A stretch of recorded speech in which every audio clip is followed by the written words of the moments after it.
Hey y'all, tonight for dinner I'm making fried chicken. I'm gonna show you what I put on my chicken.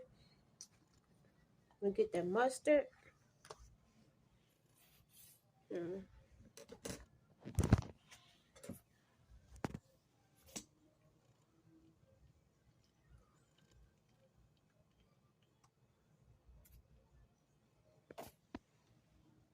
I'm doing fried chicken wings.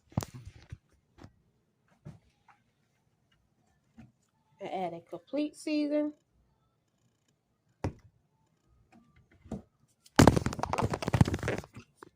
garlic. I added some hot sauce, mocho sauce,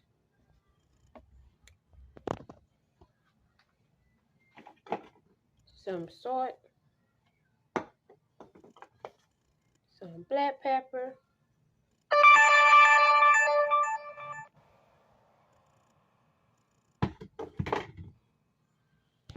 and that's all the season I use on my chicken.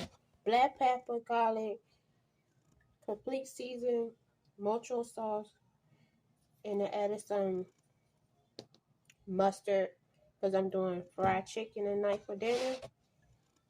And we have a macaroni and cheese.